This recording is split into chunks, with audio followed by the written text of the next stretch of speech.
there are differing views on stage on Ukraine aid, and that's a debate we can have. I have voted for previous bills to provide Ukraine aid. I have also pointed out the war in Ukraine is utterly unnecessary. It was caused by Joe Biden's weakness. It was caused by Joe Biden waiving sanctions on Nord Stream 2. Before the war started, President Zelensky in Ukraine urged the Senate to pass my sanctions legislation to stop Russia from invading, and Joe Biden and 44 Democrats flipped their position, voted in favor of Russia, and 4 weeks later, Putin invaded Ukraine.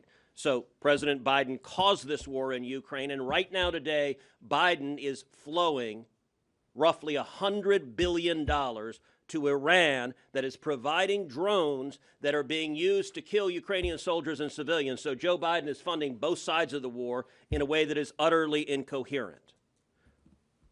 My view is that doesn't make any sense and it needs to change. But what we're talking about today is a different piece of this. Listen, the reason this bill is so lousy is because I actually disagree with Ron Johnson on one thing. He says Mitch McConnell's a terrible negotiator.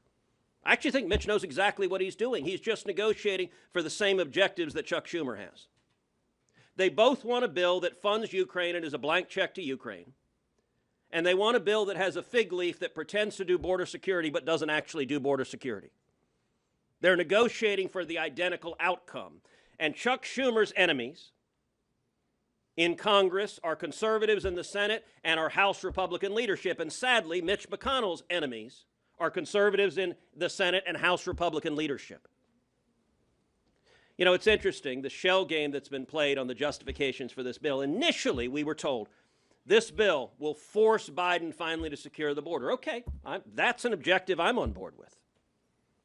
Very quickly, the proponents of this bill abandoned that, said, yeah, we admit, okay, this bill won't do anything to Biden. He'll continue to do exactly what he's doing now. But, they say, this is argument number 2, move the shell, move the shell.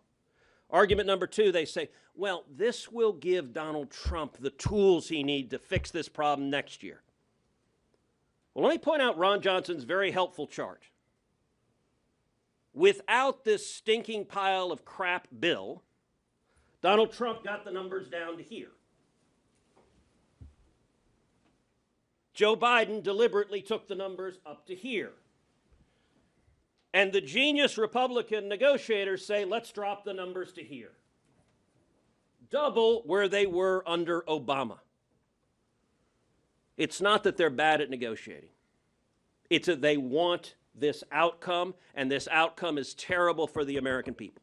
I stand corrected. Yes. Senator Cruz, there are humanitarian problems all over the world. Are you concerned that new rules will give future presidents, even Republican presidents, fewer options to help allies in need? There's no country on the face of the planet that is more generous. We allow roughly 1 million people a year to come legally. I am the son of an immigrant. Earlier we had an absurd question about the great replacement theory, which is really fun when reporters want to be totally dishonest editorialists and say anyone that wants to secure the border is a racist. Well, I'm the son of a Cuban immigrant, damn it. I believe in legal immigration. But there's a right way to do it. You wait in line. And the dishonest reporting that says anyone who is concerned about what's happening, about murderers and rapists coming into this country, about gang members coming into this country, about Hamas and Hezbollah terrorists coming into this country, about little children being forcibly raped. I invite every one of you, come to the border and look in the eyes of a child that's been raped, because I've done that repeatedly. I brought my colleagues down there.